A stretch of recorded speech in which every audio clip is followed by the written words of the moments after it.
Comezamos xa con este panel, é o terceiro desta mañá. Eu como membro da plataforma por a cultura de García síntome especialmente satisfeito de como se está desenvolvendo esta xornada. Penso que o panel anterior foi dun nivel realmente de moito interese, independentemente que nos gusten máis ou menos as opinións de cada quen.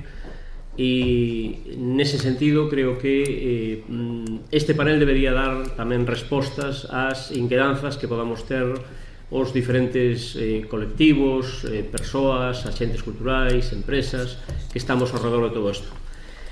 O título deste panel é A política cultural das institucións. Concretamente vai referido á máis próxima, que digamos que é a institución municipal.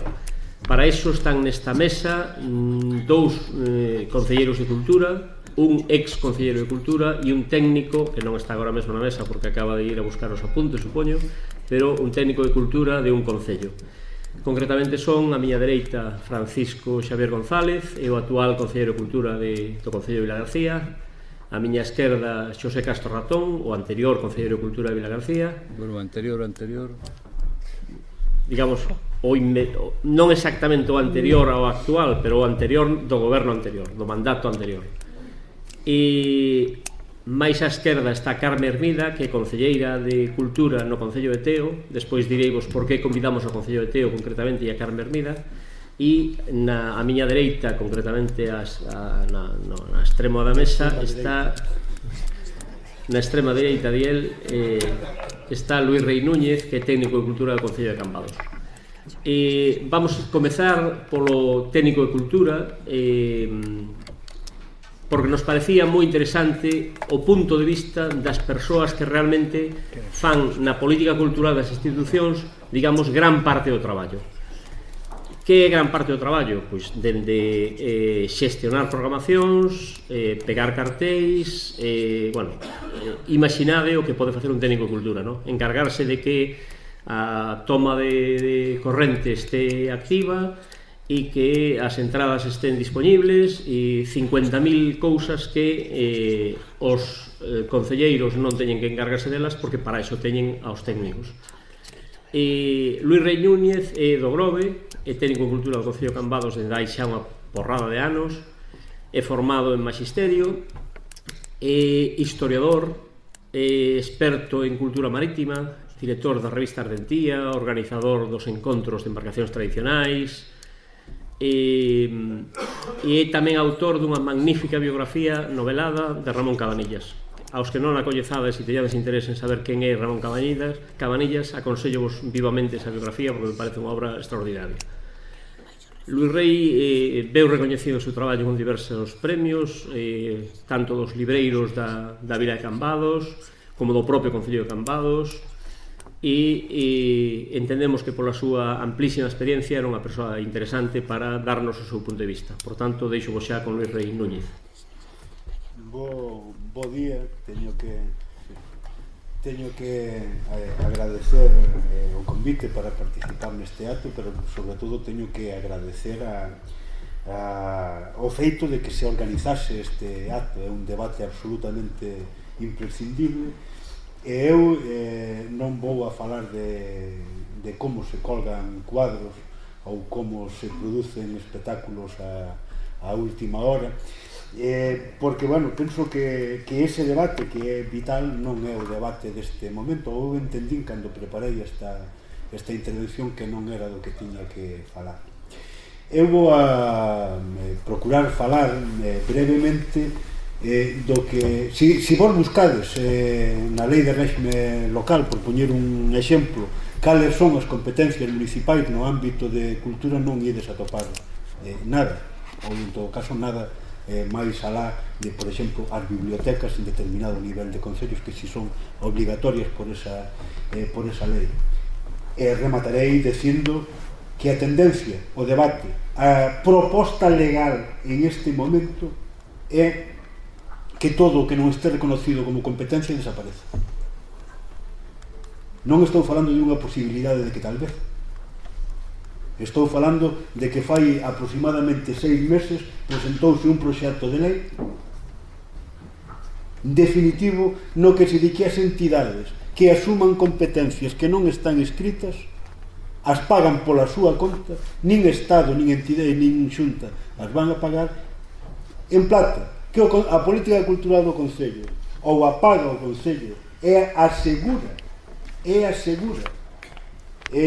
que paga antes todo o demais que obrigatoriamente por competencia ten que pagar, ou simplemente non hai esa política cultural. É dicir, que todo isto do que estamos falando, o que pasa que isto é ao final da miña charla, adianteime, todo isto do que estamos falando e debatindo pasarán a ser debates entre os agentes culturais. Borrade para o futuro, se as cousas van como van, os concellos como parte deste debate, porque a lei próximamente lle vai a vetar. Esta é a dinámica na que estamos, e simplemente é un aviso. En algún tempo chamábanme, estaba eu nunha organización política trotskista, levábame a min aos debates con outros radicais, para justamente levaban a min aos debates porque decían que tiña aos debates cando se trataba de non chegar a acordo, porque decían que tiña a virtude de empezar a conversación sempre polo final. Acabame de descubrir que non só as conversacións, tamén as ponencias, pero bueno, é o que hai, mal do dicho. Eu, sin embargo, son, por suposto, creo que esa tendencia vai a ser barrida, é dicir, non estou preocupado, creo, ainda onte mirando un documental da Segunda, entereime de que aproximadamente as machadas da idade de pedra para forrar pois eso, 3 milímetros pasou 1 millón de anos. Entre o milímetro e o teléfono móvil pasaron apenas 15.000.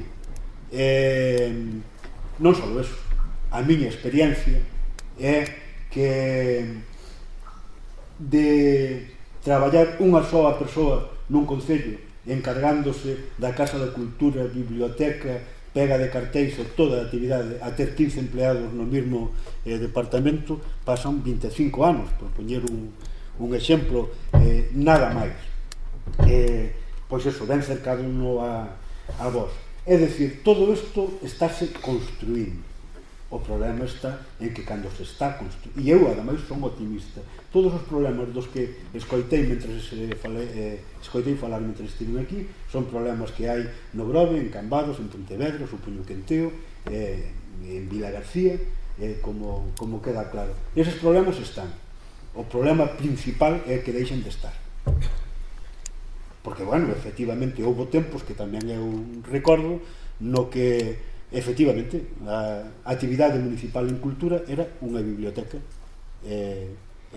nada máis. Non falo en Cambados, falo da miña infancia, era en todos os sitios prácticamente. En todo este tempo, en estos 30 anos aproximadamente, 30 anos que poden parecer pouco en términos históricos, pero son eso, os que pasamos de que a telefonía só fose fixa a que a existencia de internet básica para hoxe, ou que o cáncer non fose curable a que o sea. Eu supoño que nadie está disposto a unha regresión de 30 anos en estes dous ámbitos. Se estades dispostos a unha regresión de 30 anos no proceso de construcción da cultura, pois nós mesmos, non como público, como cidadáns. É dicir, a política, e agora falamos de institucións, é, en este caso, a base. E na política, a realidade é esta. O que se pretende obxectivamente con propostas legais é a desaparición de todo este debate.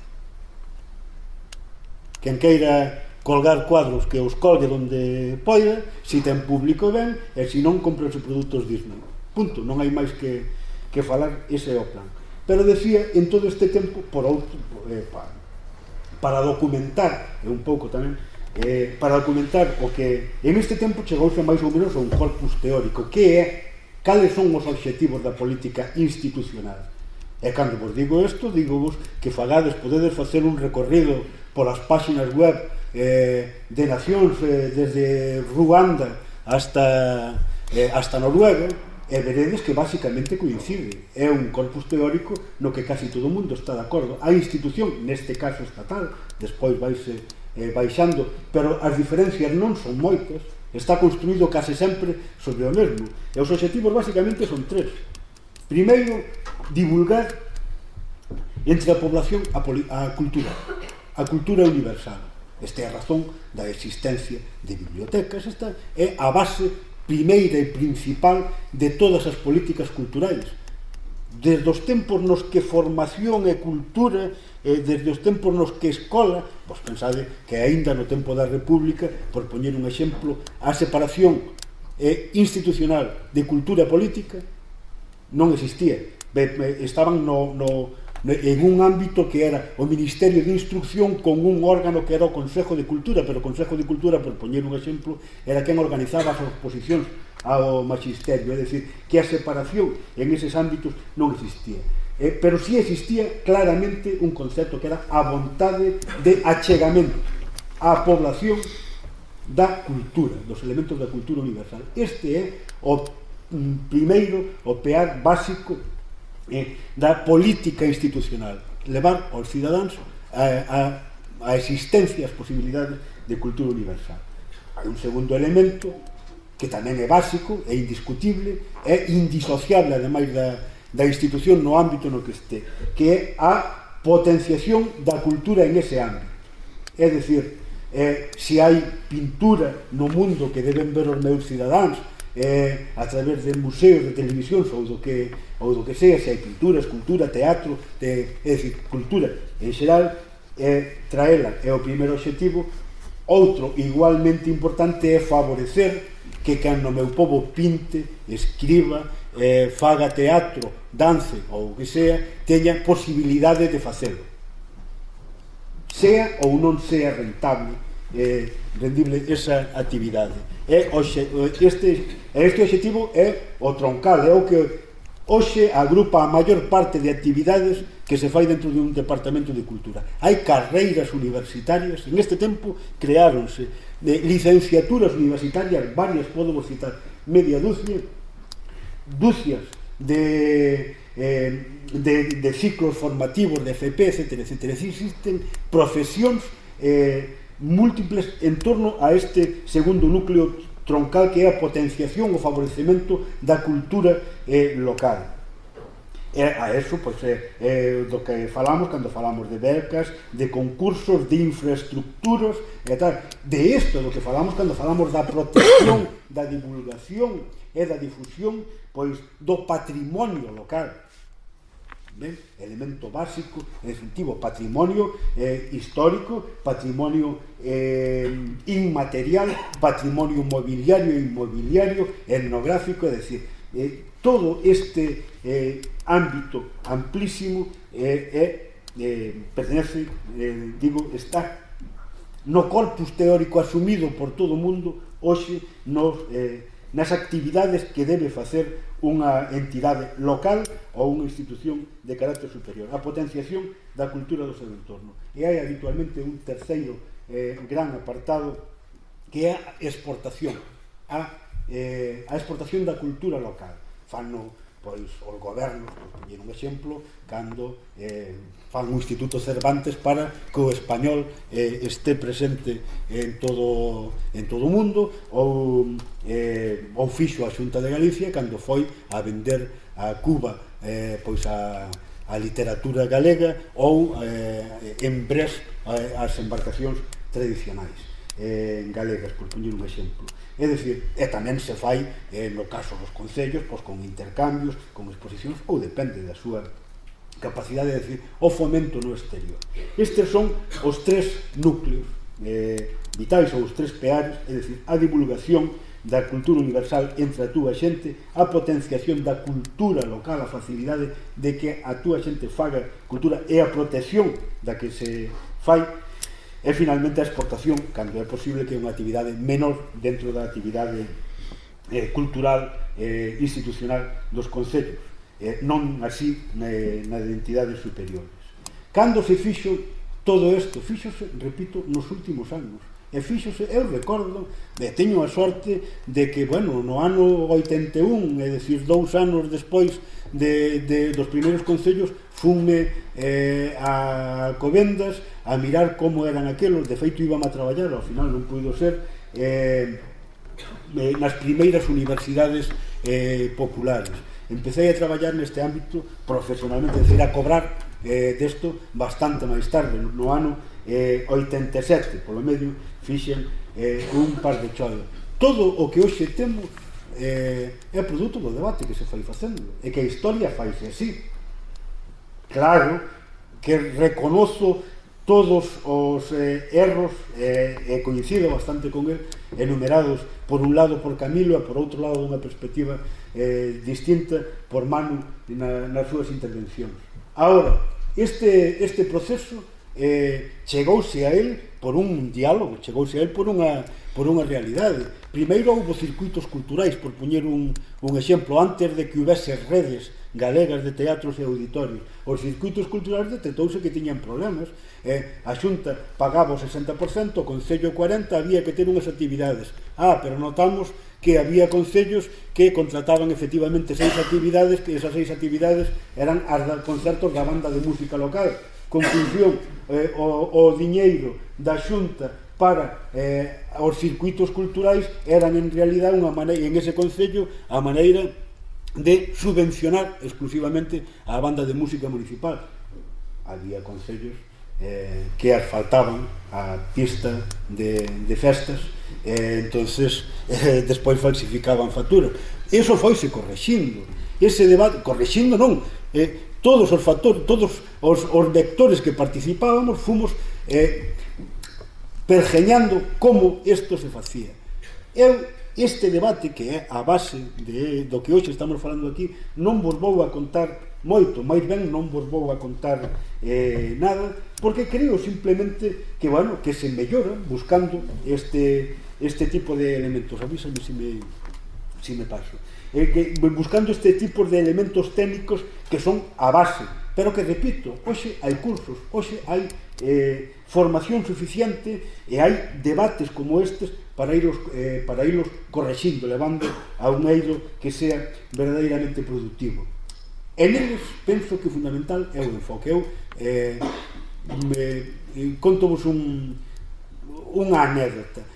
Seguro que recordades que fai uns 15 anos ou por aí apareceu unha nova especie de marisco para a comarca, era o cangrexo real. Cantidades inxentes de recursos públicos da Consellería de Pesca foron destinados a esa nova pesquería que nos iba a sacar a todos da ruína. De todo aquilo quedaron dúas cousas, quedaron dúas cousas. Un nome na cultura popular local do Grove, que era de onde salían aqueles barcos, que é o bichazo. O bichazo foi o nome, eus chamabanlle cangrexo real, outros era cangrexo ártico, non era bichazo. Esa foi a aportación cultural que quedou, e ainda agora onde va o bichazo? Ben, pois esa foi unha das cousas que quedou, e a outra foi, e non é menor, é que como o cangrexo real había que ir a pescalo moi afora, a moita altura, os barcos non estaban preparados, empezaron todos a ter unha estrutura na cubierta para que os tripulantes, para que os mariñeiros non os tragase o océano directamente, porque os barcos que había. Ben,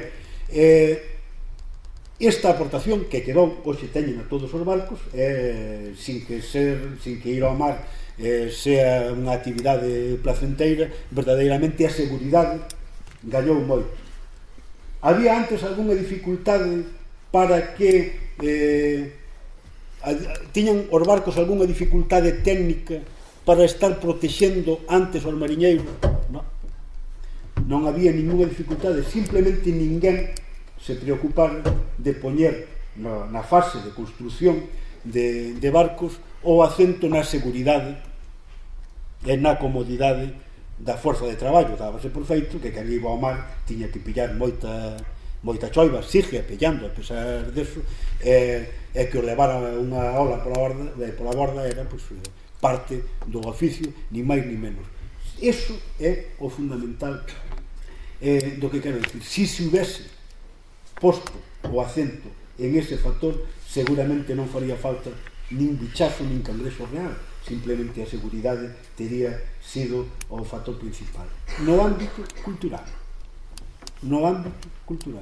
temos que poñer o acento no que queremos facer, temos que pensalo libremente, temos que pensalo atinadamente, e a partir de aí, si temos as infraestructuras das que penso que neste tempo se foron facendo, moitas e mal, o colectivo Land Rover, o que chamábase Land Rover, o sea, Land Rover, o primer colectivo de técnicos culturais de Galicia, porque éramos todo terreno. O nome era un chiste, pero era a realidade. E a primeira vez que nos juntamos e nos constituímos, discutíamos sobre cousas nada teóricas, e desde logo nada sobre o que eu acabo de decir antes, sobre cales son os obxectivos básicos da política institucional. Non, xuntámonos porque non había, basicamente para preguntarnos que tipo de ganchos se utilizaban para colgar cuadros, donde se podían comprar marcos baratiños para as exposicións fotográficas, etc.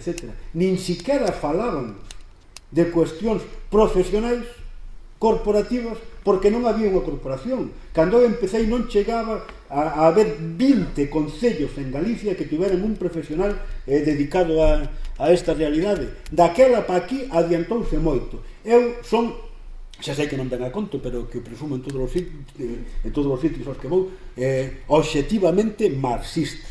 E, polo tanto, acredito en que a humanidade foi capaz de mellorar sempre, de levar adiante progresos sociais.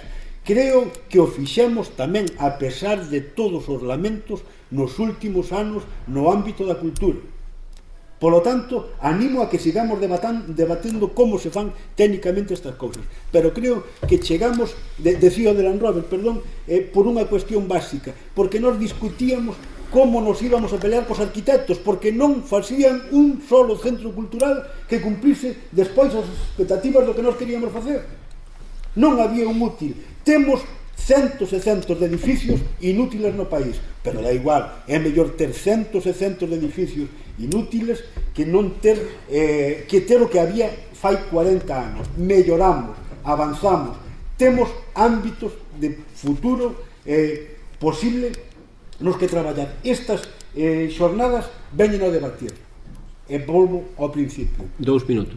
Non vou a gastar 2, e volvo ao principio, gasto só 1. Todo iso, efectivamente, ten expectativas de poder ser mellorado.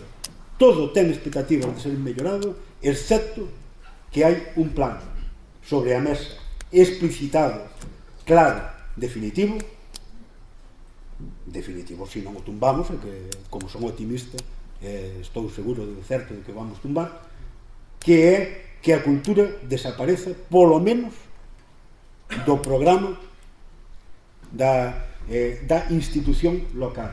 Como non podo aceptar eso de ninguna maneira, é o primeiro que traio aquí. E non é unha amenaza. Todo isto descubrino onte, teño que reconocerlo.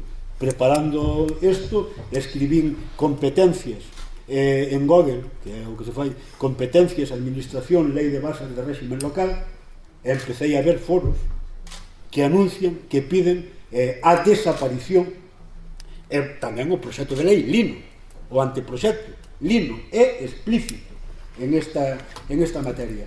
Iso é o que baixo ningún concepto pode ser. As conquistas, e unha conquista como esta, non se debe renunciar nunca. Eu, polo que me vai, por suposto, por intereses corporativos, inda que eu son bibliotecario e as bibliotecas que siguen sendo recoñecidas. A min, de momento, parece que non me despiden. Pero como non se trata só do meu despido, sino de algo que construímos con moito traballo, con moitas glorias, pero sobre todo con moitas penas, non estou porque agora desapareza. E poñemos un só exemplo. Cando me invitou Antón a vir aquí, díxenlle que non. Despois aceptei que sí porque era ele. Cando era que non, era porque era en Vilagarcía. E non é porque eu teña, como ben sabedes, nada en contra de Vilagarcía. Era unha cuestión de principio. Fai 20 anos, unha destas cousas que construímos con un traballo que Dios foi a Federación Galega pola Cultura Marítima. Inventamos un evento chamados Encontros Galegos de Embarcacións Tradicionais, que pasou a ser o segundo maior evento de Europa despois das festas que se fan en Brest e en Durnené. Ben, despois do paso polo Concello de Vilagarcía, a Federación e os encontros estiveron a pique de desaparecer, con un pufo impresionante e impresentable. Decidín que non volvía a participar en unha actividade cultural en Vilagarcía. Como eso non tiña sentido, agora estou aquí, pero non quixen deixar de decirlo, nada máis.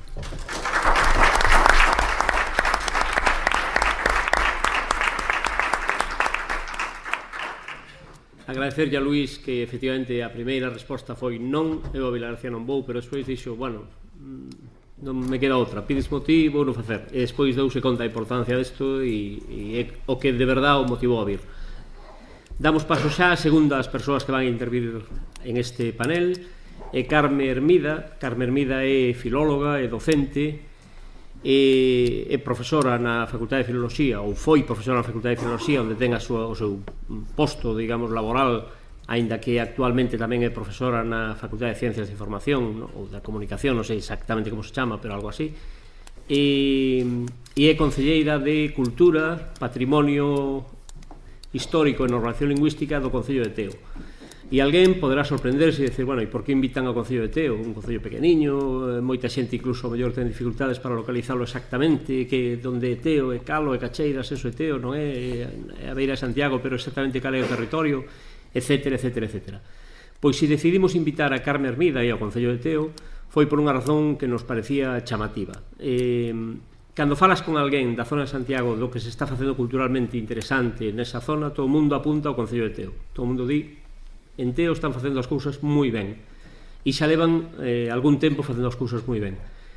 Tamén que, por exemplo, a Sala Nasa e o Grupo de Teatro Chévere decidiu trasladarse de Santiago, na zona onde estaba, onde había moitísimos anos, ao Concello de Teo coa súa instalación. Non vos vou a gastar o tempo agora en explicar os méritos do Grupo Chévere e da Sala Nasa, pero eso pode ser simbólico do que pode estar pasando en Teo. Para iso queríamos que Carme Hermida, que, como os dixen, é filóloga e docente, nos explicase cal é a política cultural que están seguindo nese concello. Un concello de non moitos habitantes, aínda que hoxe está medrando, hoxe non, xa leva anos medrando poderosamente polo efecto de atracción que pode ter Santiago, sigue sendo un concello pequeno, un concello que eu supoño que é moi complicado porque ten unha dispersión territorial realmente grande, pero sobre todo eso, como é posible con poucos recursos facer cousas realmente interesantes. Carme Hermida, ten xa a palabra. Moitas gracias. Moitas gracias. Bos días, moitas gracias polo convite, é un placer estar aquí con todos vos, tanto polo lugar como polas xornadas que organizastes, particularmente interesantes para calquera persoa interesada pola cultura e, desde logo, para unha persoa que se hace de concelleira de cultura. No que puiden escoitar, tanto agora que acaba de decir Luís como no panel anterior, non poden vir ao primeiro porque as cousas complícanse, pero o corpo pídeme contestar ou falar de cousas que foron aquí surgindo no debate. Non é a miña misión, así que vou guardar esa inquedanza para outro momento en que supoño que farei referencia a unha das cousas que se dixeron. Como dixo Antón, eu para explicarvos o que fai ou cales son o programa político de cultura que desenvolvemos en Teo, necesito contextualizar que é Teo.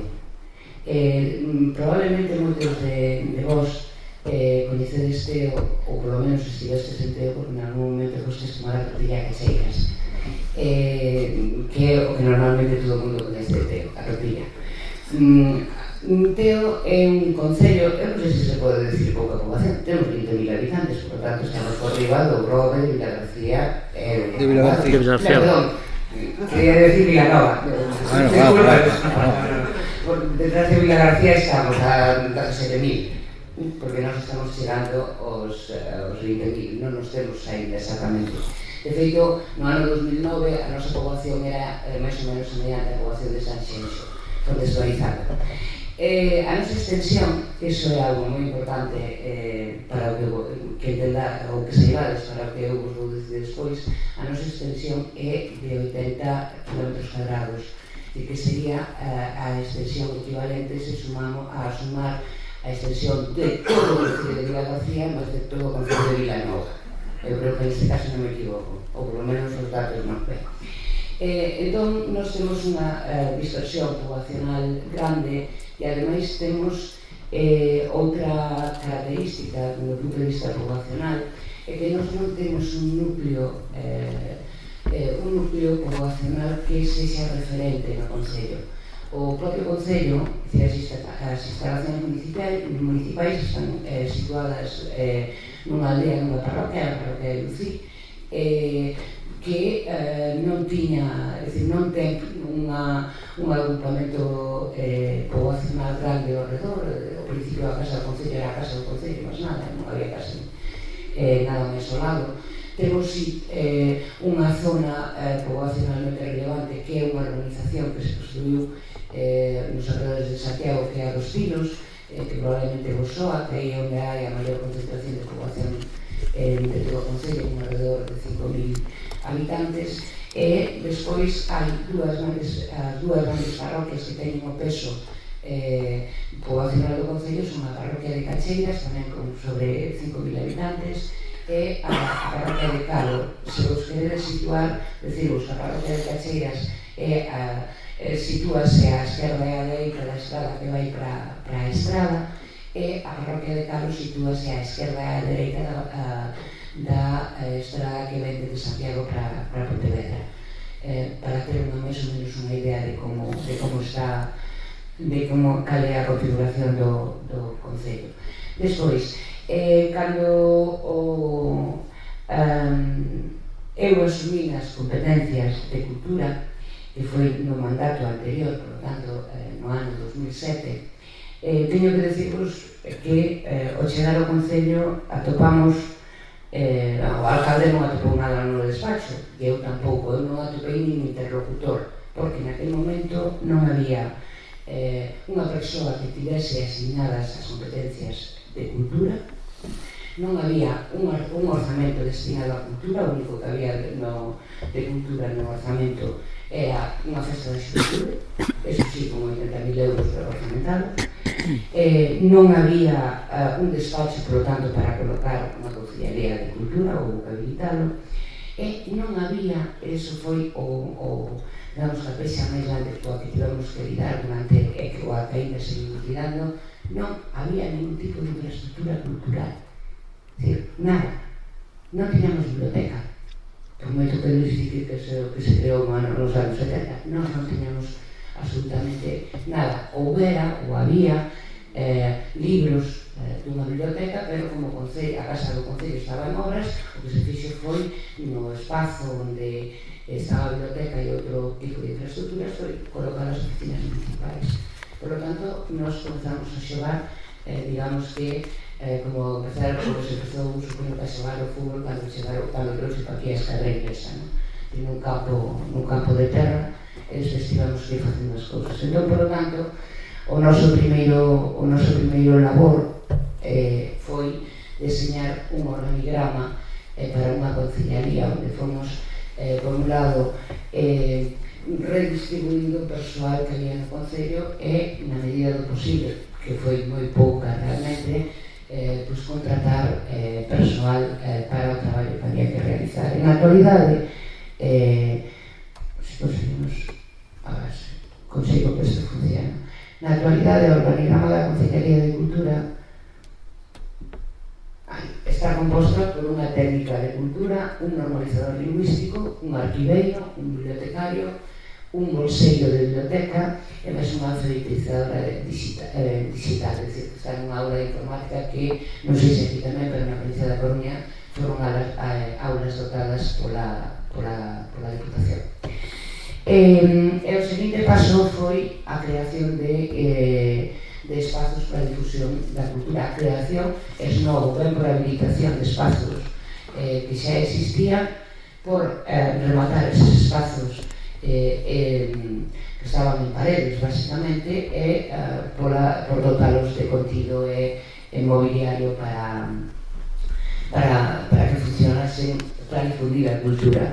Nese sentido, no ano 2008 creamos a primeira biblioteca municipal do Concello de Teo, que nos chamamos Mediateca, porque o que fixemos foi crear un espazo multifuncional, é dicir, un espazo que servise, que estivese habilitado para conferencias, que se pudese apoiar pequenas actuacións de contacontos ou de obras teatrais de formato moi pequeno, pequenas actuacións, e que tivese tamén as dotacións de o acceso a internet, como ordenadores, etc. Creouse, grazas nese caso ao apoio económico que nos deu daquela a Consellería de Cultura, e está funcionando dende aquela, e, insisto, foi a primeira biblioteca que como tal tivo o Concello de Teo. Aproveitando tamén os recursos que naquele momento ofrecía a Consellería, habilitamos nunha escola desocupada un local de ensaio na parte de baixo, na parte que era de aula, e na parte superior fixemos un pequeno salón de actos, neste caso na parroquia, a Mediateca do Brillo estaba en Cacheiras, este local de ensaio e salón de actos fixémolo na parroquia de Calo. E despois, hai 2 anos, inauguramos algo que fixemos os fondos do Plan Zapatero, que eu teño que decirvos que todo o mundo fala mal dos fondos do Plan Zapatero, para nós, para o Concello de Teo, foron unha auténtica bendición, e aproveitámonos todos o que pudemos, e máis, e todos os espazos están en funcionamento, e ojalá, a pesar das distancias que hai, podía Rajoy implementar tamén un plan Rajoy, que nos acodíamos a él sen problema ningún, non me fai. Pois creamos un espazo que ten saído moitas veces mesmo en revistas de arquitectura, que é a Casa Común dos Tiros, un conxunto de 3 módulos transportables feitos en madeira, absolutamente ecolóxico, para dotar dun espazo de uso cultural ou de calquera tipo na urbanización dos Tiros. Xa vos digo, 5.000 habitantes que non tiñan ningún tipo de espazo de uso colectivo. En estes 3 módulos, o que temos, por un lado, é unha biblioteca que podedes ver na parte inferior da pantalla, temos un módulo para actividades e temos un módulo para estudo, é dicir, hai unha biblioteca de consulta de libros, hai un espazo para poder, xa máis cerrado, para poder facer traballos, e hai outro espazo para poder facer actividades diversas. Por exemplo, para facer ensaios do grupo de canto, que o grupo de canto profesional e que teña un espazo para facer ensaios sen ter que estar pagando o aluguer dun baixo. Ben, acondicionamos o auditorio do Centro Sociocultural de Ramallosa, que é onde ten a súa sede o grupo Chévere, do que antes falou Antón Mascato, e creamos toda unha rede de casas comuns, que é utilizar uns elementos que ali estaban construídos, unha cousa que os vecinos le chamaban jalpóns, porque eran jalpóns, é dicir, que se utilizaban única e exclusivamente para facer comidas, en épocas, a festa do pulpo ou a festa. Neste caso, nós o que fixemos foi darlle, crearlos como espazos onde poder facer actividades do máis diverso, porque aí hai gimnasia e ao mesmo tempo hai encontros de grupos locais, etc.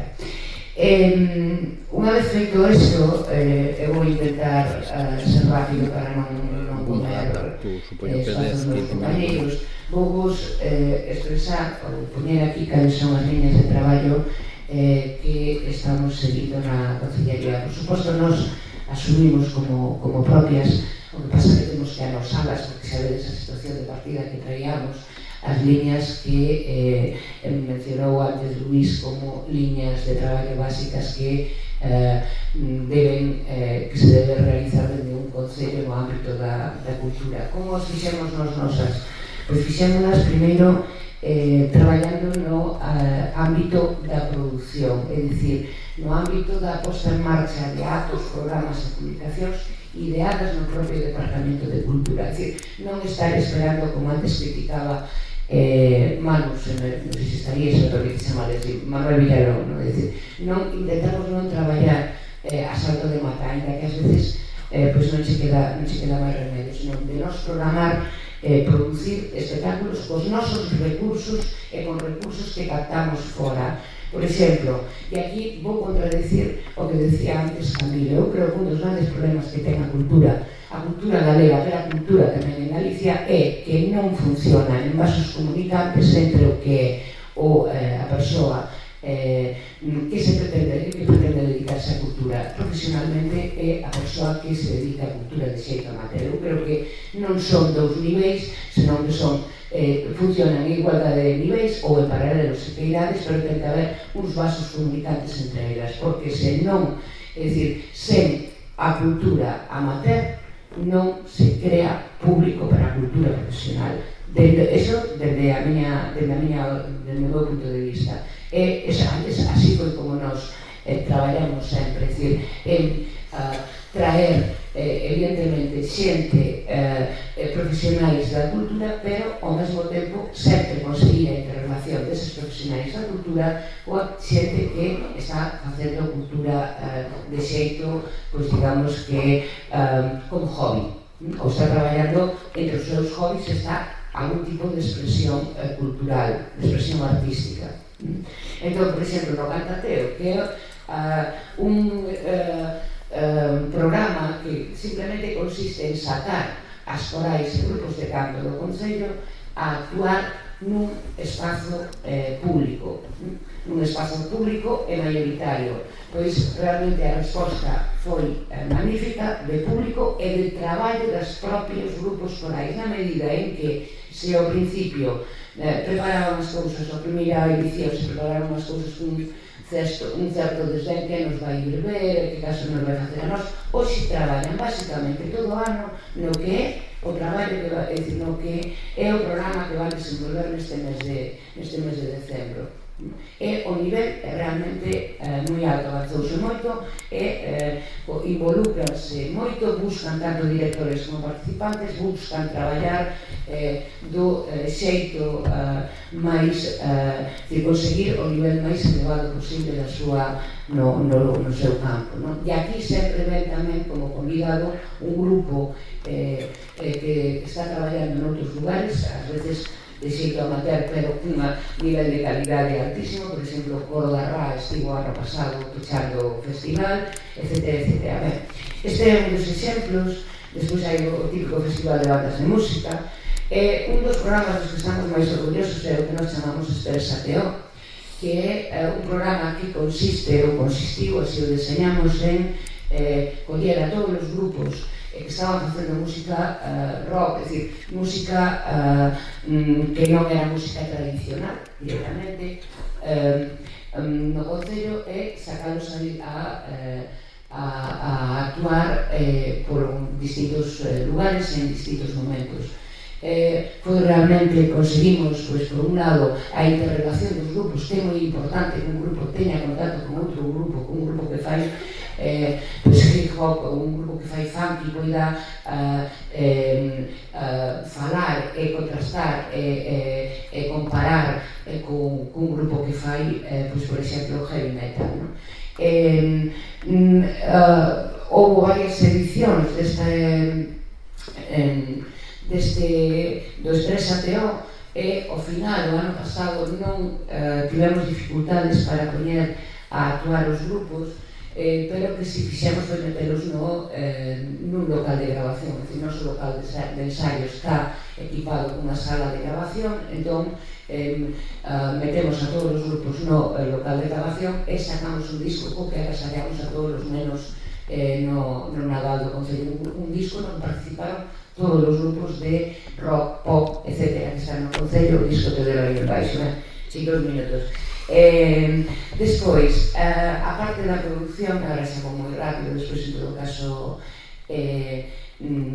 se necesitades saber algo direívolo, traballamos na formación e creación, é dicir, temos unha serie de obradoiros que permiten que a xente se forme nalgún ámbito cultural ou naquele ámbito cultural que é do seu interese. Pois, no caso da música, pois, traballamos fundamentalmente coa guitarra, no teatro traballamos con nenos e nenas juvenis, é dicir, con adultos, despois existe como obradoiro de artes plásticas, etc.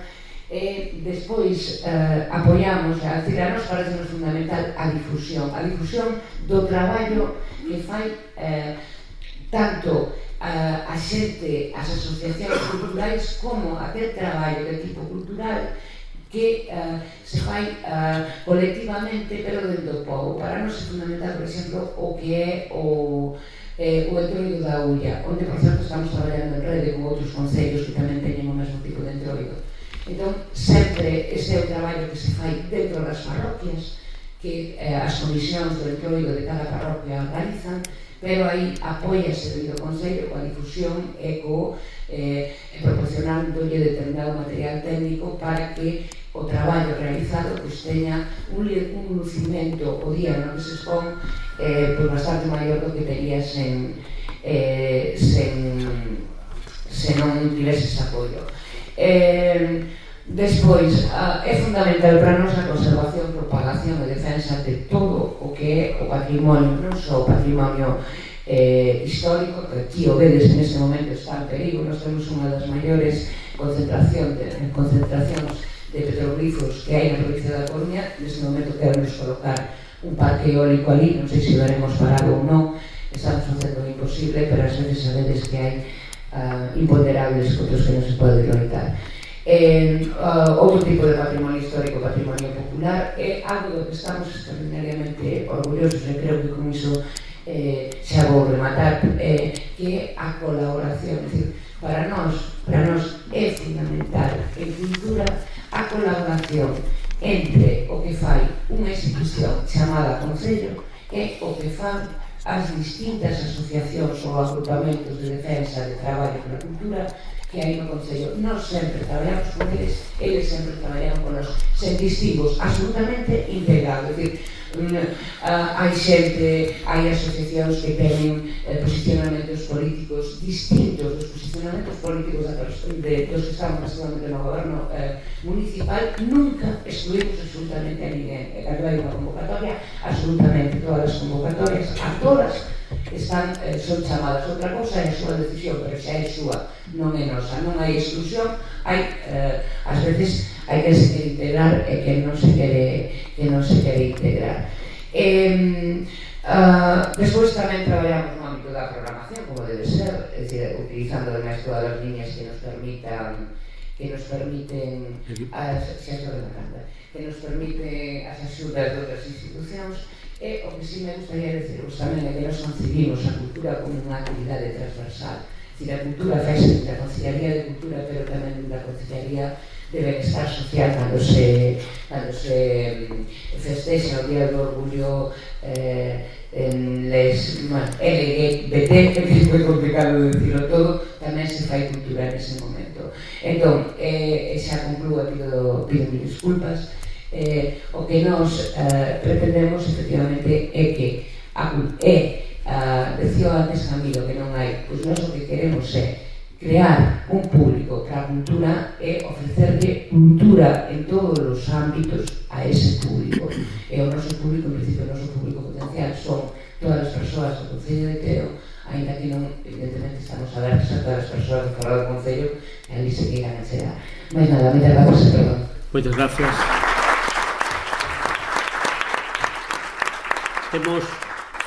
Temos un máximo de 20 minutos porque hai que respetar os horarios dos traballadores deste edificio para as seguintes ponencias. Lamentablemente, ao final dun encontro como este sempre se provocan estas situacións.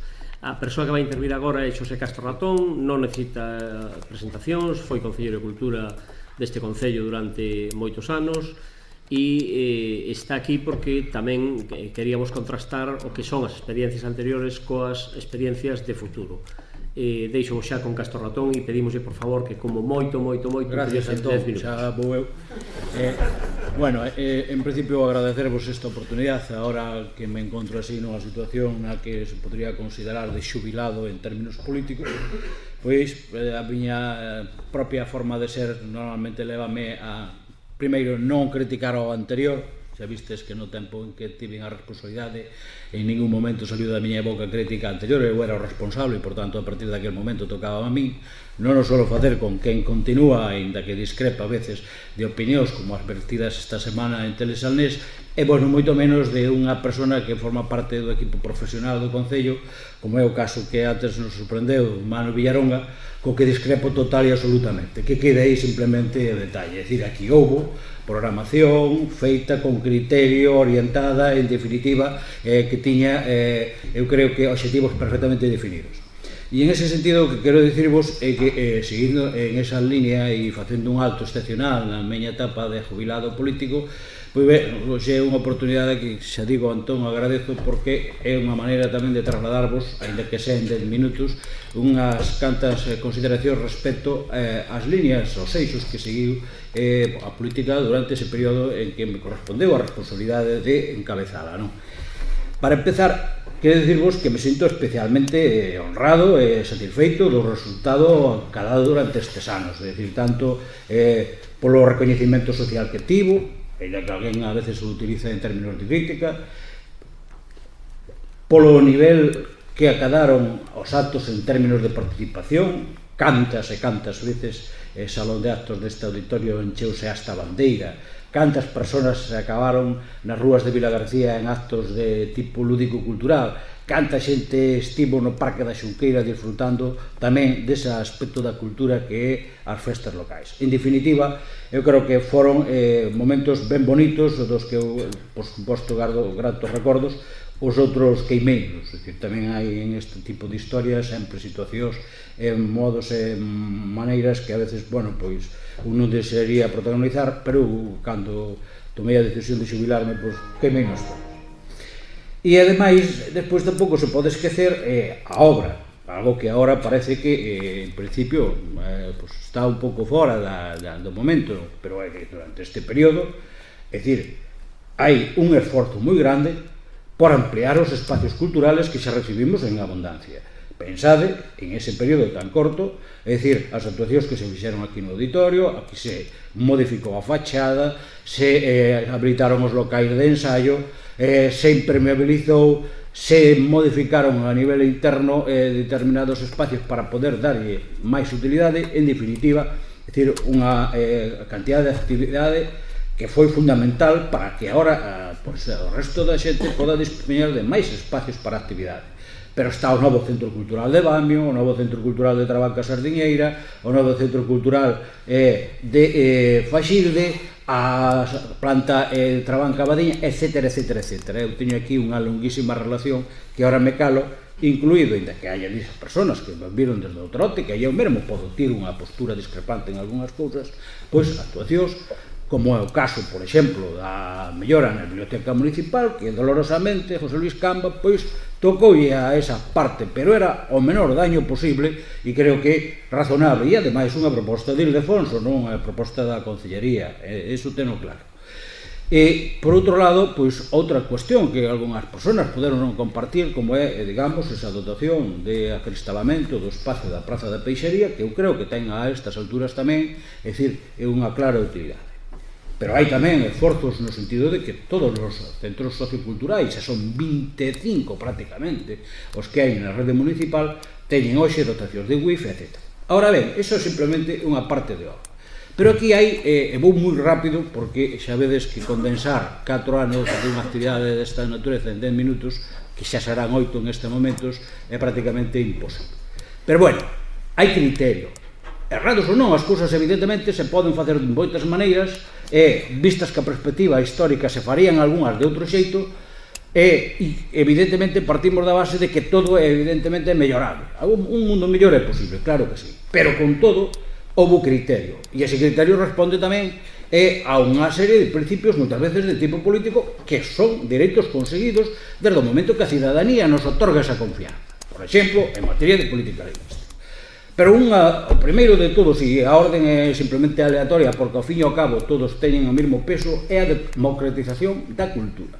Por tanto, hai que facer, de alguna maneira, unha actividade, unha programación, en definitiva, toda unha acción cultural que vaya orientada a todos e contando con todas e con todos. E en ese sentido, creo que se implementou unha política de diálogo, de relación, de saber atender a todo o mundo, na que non quedou durante ese período nada no tinteiro que, en principio, políticamente tivera que ser apoiado institucionalmente ou que precisara de algún tipo de recursos. Por tanto, hai que pensar, e aí estaba o slogan que continúa afortunadamente nesta concellería, que é unha política pensada para ti. E iso representa as experiencias e as necesidades que timos dos que estamos sentados aquí, pero tamén moitas outras que non están aquí. Hai que pensar que esta é unha, digamos, institución que xestiona unha serie de recursos orientados ao ceio cultural, tamén as festas, entendidas como un elemento máis que ten que asumir a concellería, e que tamén teñen ese componente lúdico-cultural, e ademais, non só para os 37.000 ou casi 38.000 persoas que formamos parte, digamos, do que en este momento Vilagarcía, senón moitas veces para cumplir outros obxectivos que rapidamente citaremos. Por tanto, 2 minutos me quedan. En fin.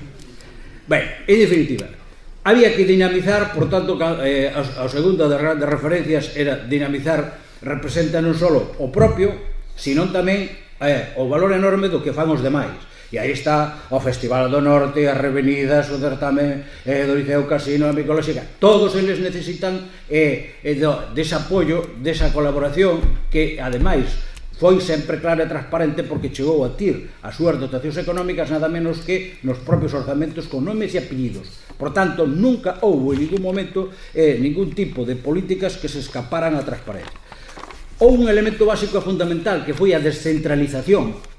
E aí vai o ADN xunto co tema lingüístico de un goberno como que me tocou a min conformar xunto con outras compañeras e compañeros. Por qué?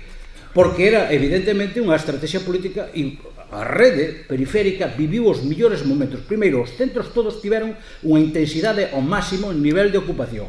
Centros xa non culturais, sino socioculturais. E foron solidarios, permitiron que moitas veces outra xente que non tiña espacios alternativos fora aí, é dicir, aí está grupos de teatro e demais que tiveron que ir polo resto, digamos, dos centros socioculturais a aproveitar esas oportunidades do pouco nicho que quedaba. Pero ademais aí vivíronse momentos culturais brillantísimos no sentido de que podrían estar a nivel central. Caso Serán Sobradelo, caso das distintas e múltiples actividades en Vilaxoán ou as que existían en Rubiás, etc. Incluso centros tan loxanos como de Castro Godín, coa Semana de Ciencia, que ademais era trampolín por outra cousa. Non me das máis tempo. Bueno, en definitiva, tivemos, así son as cousas do directo, e cando ademais ten estes compañeros de mesa, sinto moito non tira a oportunidade de poder ampliar o tema. En definitiva, é dicir, un decálogo de criterios que levaron, repito, baixo o meu criterio, baixo a miña opinión, a TIR unha política cultural orientada, debidamente enfocada, planificada, que reconoce erros e que evidentemente faría as cousas hoxe, algunhas delas de forma distinta, porque así se fan coa perspectiva do tempo, pero que eu creo que, digamos, algo que queda aí como un referente histórico e que, bueno, que eu agardo que nun marco de debate ademais permitan incluso que eu pudera espallar un poquinho máis a intervención. A verdade é que me caparon moito tempo sobre o que estaba pactado. Moitas gracias. A últimas intervencións de hoxe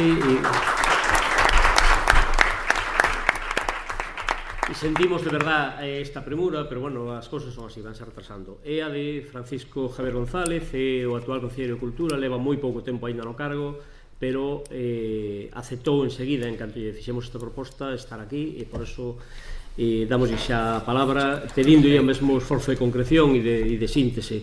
É licenciado en Historia, traballa profesionalmente no ámbito da mocidade, da xuventude e, xa digo, leva moi poucas semanas no cargo. Gracias. Tentarei ser breve, ficarei un pouco simplemente no que son as liñas xerais.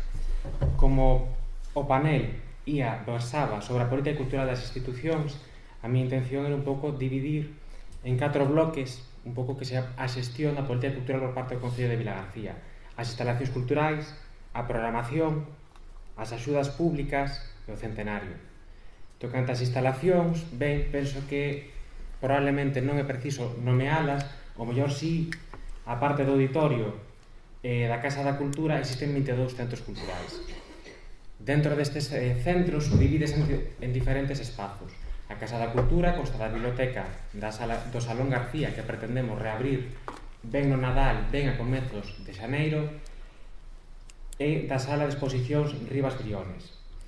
Do mesmo xeito, no auditorio conta coa Sala de Exposicións, cos seminarios e co Salón Principal. Tocante aos centros veciñais, a cousa complícase un pouco. E sinto non compartir, non vou facer críticas a ninguén, pero tampouco vou obviar as observacións visuais que puiden facer nas miñas visitas. Existen 22 centros culturais en Vilagarcía. Uns dan pena, outros vontade de chorar. Os 2 únicos centros que atopei que estivesen en un estado de conservación razoable eran o centro de Trabanca Badiña e o centro de Castrobudín, o de máis recente creación. Tocante a algún deses méritos previos, como pode ser a Casa Trabanca Sardiñeira, comentarei vos pequenos detalles, como que a saída de emerxencias está a 1,5 metro da altura do chan, non ten accesibilidade, ou simplemente que non está rematado por dentro, só por fora, o xusto para unha fotografía. Da Casa de Carril comentareivos que se perderon 2 subvencións para acabar ese centro, a ver onde saen agora os cartos para poder finalizalo. Tocante a súa xestión e gloria deses centros, vou lembrar simplemente o Centro Sociocultural de Vilaxán e o bar que se instalou dentro, aínda non sei con que criterio.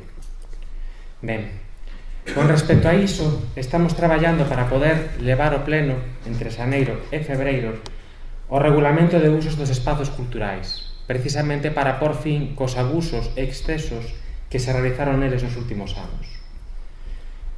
De cara ao 2013, tamén mencionar a problemática que saltou nos medios en varias ocasións, como foi a problemática da Sala Rivas Briones e da ampliación da biblioteca.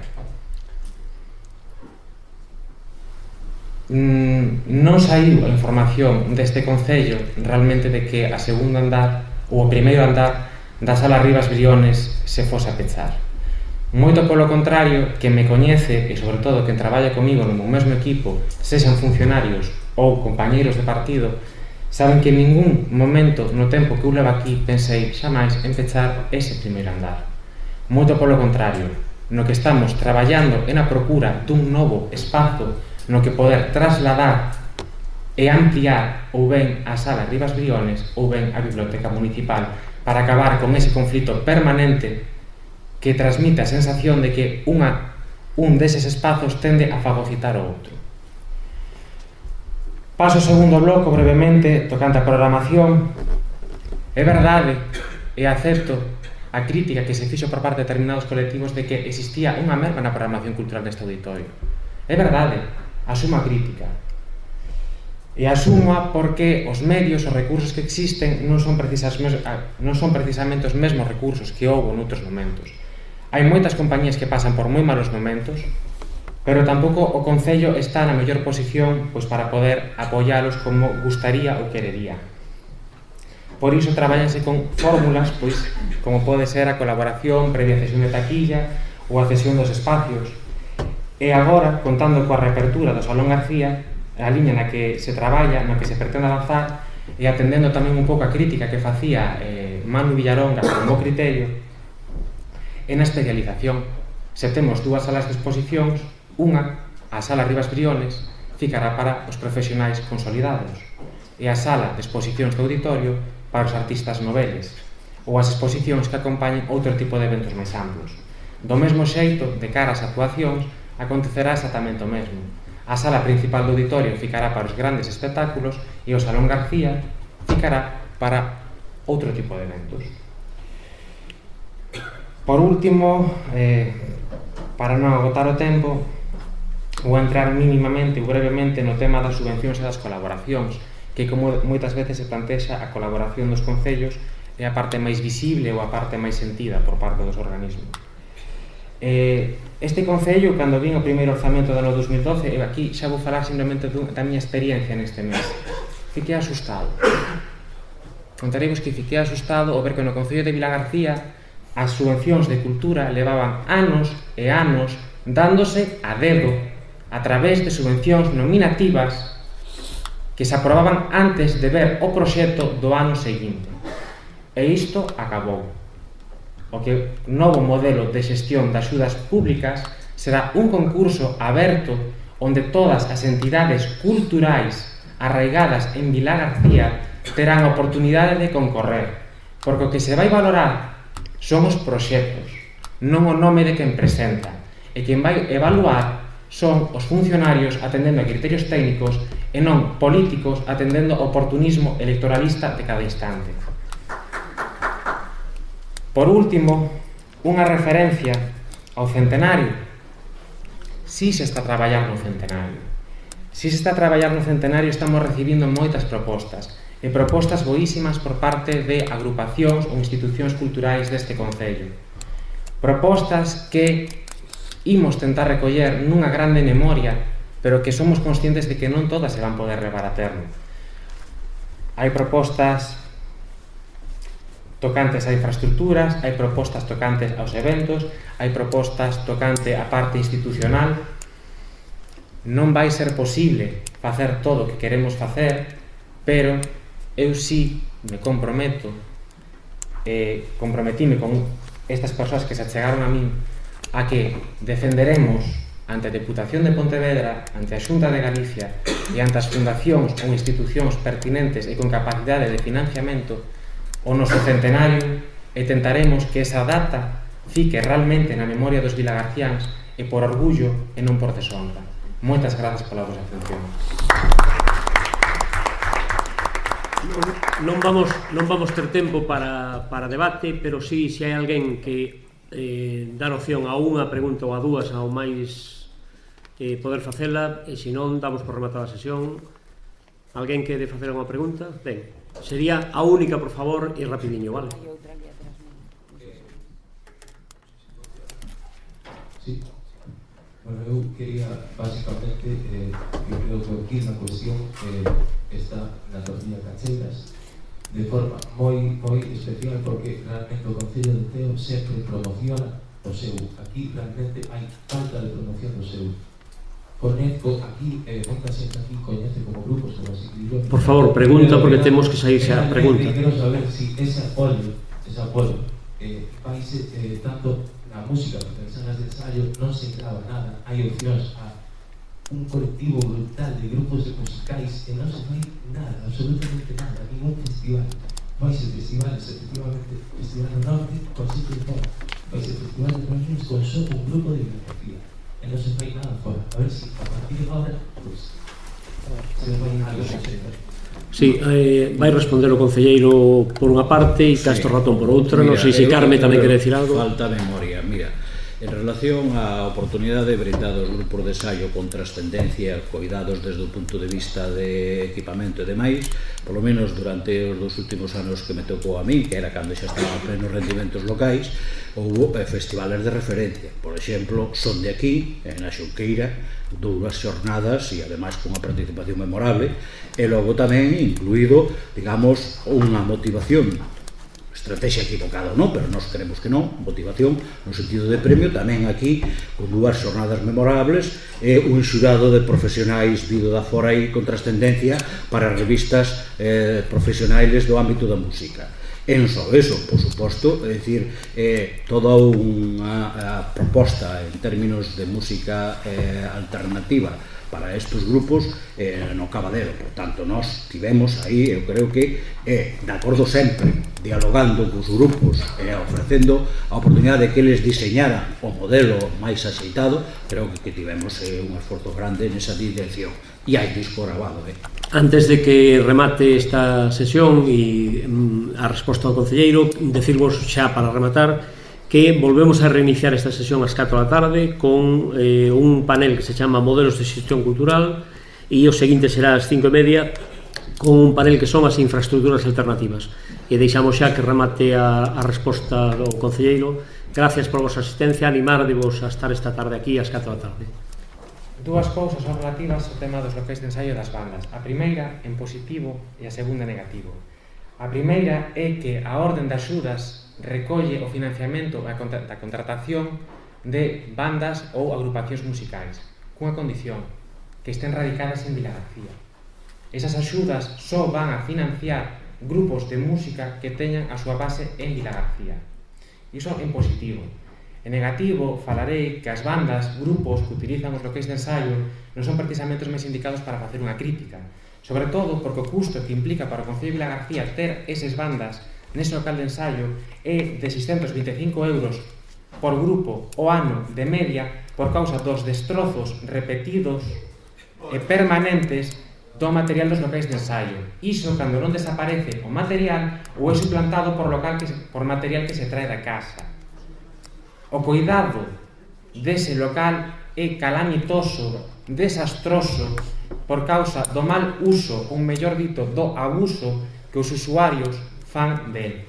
Pero non que ninguén se preocupe, porque no regulamento todo isto é ficar estipulado.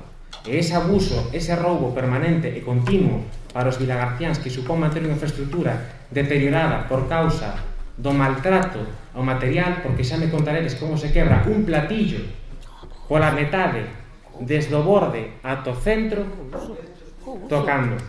Non, xa me explicaron os técnicos, non preciso que me explique ninguén de fora. Fora se queredes mellor. E iso ficará regulado a partir de 2013. Ben, perdón aos membros da mesa pola premura que lles tivemos que meter, disculpas a vos por non dar máis debate, pero as cousas son así, e moitas gracias. Bueno, pues ben, xa está.